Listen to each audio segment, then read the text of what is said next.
Top 10 Horrifying Urban Legends from Around the Globe. Halloween is approaching, and this October includes a potentially ominous Friday the 13th. So what better way to get your chill on than reading about some creepy urban legends that have freaked people out for many years. In the same vein as the well-known classics, these urban legends have been carried over from one generation to the next. They will likely continue to scare our children's children for a while yet. 1. Teek Teek. According to an especially frightening legend from Japan, a female office worker was raped and beaten by American military men in Hokkaido a few years after World War II. The young woman jumped off a bridge that evening and was hit by a train on the railroad tracks below. Her body was severed in half at the waist. As the extremely cold weather prevented her from bleeding out immediately, she managed to drag her upper half to a train station where a shocked attendant threw a plastic tarp over her.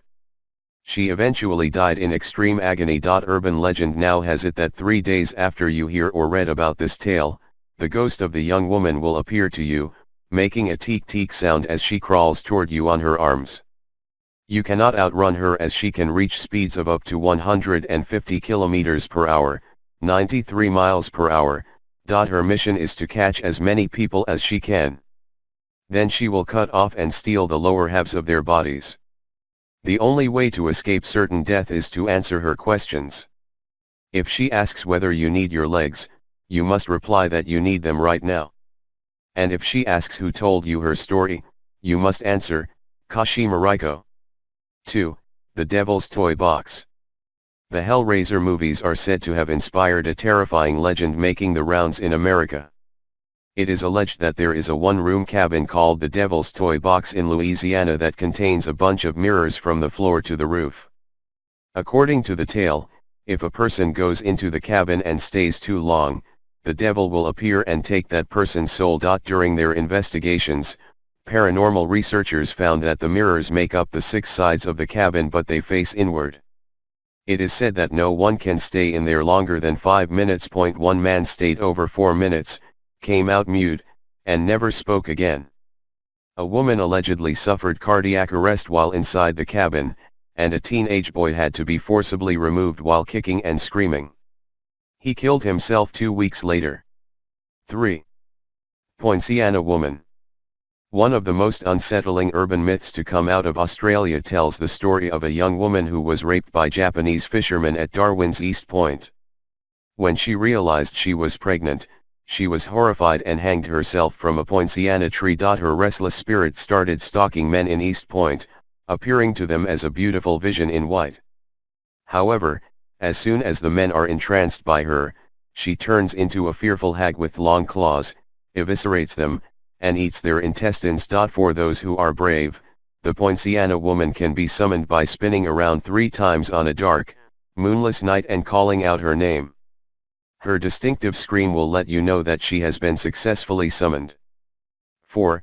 Baby Blue. In the same vein as Bloody Mary, Baby Blue is a legend that originated from a tale in which a psychotic mother killed her baby boy with a shard of mirror glass. Naturally, there are those who would like to conjure up the spirit of Baby Blue, which is what the unnamed baby was dubbed. The ritual to do this includes going into a bathroom at night, fogging up the mirror, and writing Baby Blue on it. Then the light must be turned off, and the person who wrote the name on the mirror should hold out his arms as if a baby were in them. The spirit of the baby will then appear in his open arms. If the person drops the baby, the mirror will shatter and the person will die. Another version of the tale says that if you go into a dark bathroom and chant Baby Blue 13 times while rocking your arms back and forth, the baby will appear and scratch you. However, dropping the baby and running away is the best idea this time, as his psychotic mother will appear in the mirror and kill you otherwise. 5. Ghost Wagon. South Africa has its fair share of urban legends, which include the Hitchhiker of Uniondale and the Flying Dutchman. However, a creepier one goes all the way back to 1887. Major Alfred Ellis contributed this tale, which is still told today, to South African sketches. 4 Men Lutterod, Suur Urier, Anthony de Heer, and an unnamed visitor from Cape Town undertook a journey from Ceres to Beaufort West by wagon. This area was known as the Spookveld, ghost region, and was even indicated as such on old South Africa maps. During their trip, one of the wagon wheels suddenly gave out and it took them until 3 a.m. to get it fixed. They were hardly on the road again when their horses became agitated and eventually froze in place, unwilling to move any farther. From out of nowhere, the men heard the sound of a wagon coming toward them at high speed. When they finally caught sight of it, they witnessed a driver cracking a whip at 14 horses as the wagon headed directly for them. 6. The unnamed visitor, Suur and Lutterod jumped from the wagon, but Dahir grabbed the reins and successfully moved his wagon out of the path of the other speeding wagon. Annoyed, Dahir yelled after the other driver, "Where do you think you are going?" To which the other driver replied, "To hell." Then he and his wagon disappeared into thin air. Later, Lutterod said that they only realized afterward that anyone who dared to challenge the spooky driver of the disappearing wagon would be doomed. A week after the incident, they found Dahir's body at the bottom of a cliff. The remains of his wagon and the carcasses of his dead horses surrounded him. 6. The Studley Girl. The scariest urban legends are the ones that hit close to home. 3 years ago, a Reddit user recounted the tale that scared him throughout his childhood and teenage years. He lives in the town of Mechanicsville, Virginia, which has a winding road called Studley Road. Years ago, a little girl lived in a small house on this road with her mother and alcoholic father. Flying into a rage one night, the man beat his wife and child to death and then shot himself. With her broken jaw hanging from her face, the little girl didn't die immediately. Instead, she made her way down Studley Road looking for help before eventually collapsing, blood staining the front of her pajamas. 5. Now, when you take one of Studley Road's winding turns that lead into the woods, you can see the specter of the little girl slowly moving down the road with her back turned to you. Unsuspecting drivers who don't know about the legend have pulled over to help her, only for her to turn around and let out an unearthly scream from her loose hanging jaw. Sometimes, she also gurgles through the blood still streaming from her mouth. 7. The baby in the high chair. This urban legend is told all over the world but seems to have some of its roots in Norway. For many years, a Norwegian couple didn't go on a proper holiday. Finally, when everything fell into place one year, they found a trustworthy nanny for their baby boy and planned a long holiday. When the day came for them to depart, the nanny was late. She eventually called to tell them that her car was giving her trouble.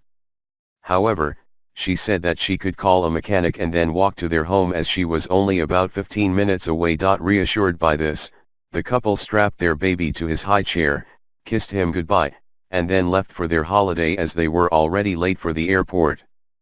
They left the back door open for the nanny. One version of the tale has it that the nanny arrived to find the door locked, blown shut by the wind, so she assumed the couple had the baby with them. She then left. Another version says that the nanny was killed after being hit by a truck on her way to the house. Yet another says that the nanny was an elderly relative of the couple and she died of a heart attack before she could get to their home. In every version, the couple returned home to find their son dead and bloated, still strapped to his high chair. 8. Nykur. As depicted in pictures and movies throughout the years, horses are beautiful creatures. However, if you visit Iceland and spot a grey horse standing next to a massive body of water such as the sea or even a lake, do yourself a favor and look at the horse's hooves. If they face backward, you have a little problem. It is said that this horse, named Nykur, is a water-dwelling beast. 3. That sometimes surfaces to lure unsuspecting humans to a watery death. His skin is sticky. So if a person is enchanted by the horse and mounts it, he will not be able to get off again. Instead, he will be dragged along to Nykur's underwater home and drowned. Yelling its name at the horse is said to scare it into running back into the water alone. 9. Japanese suicide drawing. The most disturbing urban legends in the world often originate in Asia, with some turned into even creepier horror movies. In one such legend, a teenage Japanese girl drew a beautiful color picture of a young girl who seemingly stares directly at you. The teen posted the picture online and, for some unknown reason, committed suicide shortly afterward. Too soon, people started commenting online that they could see sadness and even anger in the eyes of the drawn girl. Others said that her lips would start curling into a smirk the longer you looked at her, and a ring would form around her. Some people took it even further, saying that there were unfortunate souls who stared at the picture for more than 5 minutes and ended up taking their own lives. 10. El Silban. As told in Venezuela and Colombia, El Silban is a tale about a creature that has been damned to roam the earth carrying a bag of bones. The creature was once a little boy who lived with his parents in Venezuela. Being an only child, he was spoiled to no end by his parents. Unfortunately, this turned him into a picky and demanding brat. After insisting on deer meat for dinner one night and becoming extremely angry when his father failed to produce it, the boy stabbed his father in the stomach, pulled out his intestines, and took them to his mother to cook one. Although the mother cooked the entrails, she eventually became suspicious at the look of the meat. Realizing what the boy had done, the mother was overcome with grief and let the boy's grandfather deal with the evil child. The grandfather whipped the boy within an inch of his life and then rubbed chilies and lemon juice in his wounds. Then the grandfather handed the boy a bag full of his father's bones and set a pack of dogs loose on him as the boy ran away. Just before the dogs killed the boy, the grandfather cursed him. And that was the origin of the creature known as El Silban. It is said that El Silban still roams around, whistling and entering homes without anyone noticing. He puts the bag of bones on the floor and counts them inside the home. If he goes unnoticed, a member of the family in that house will die. However, if the family does notice him, the boy turns their bad fortune into good luck.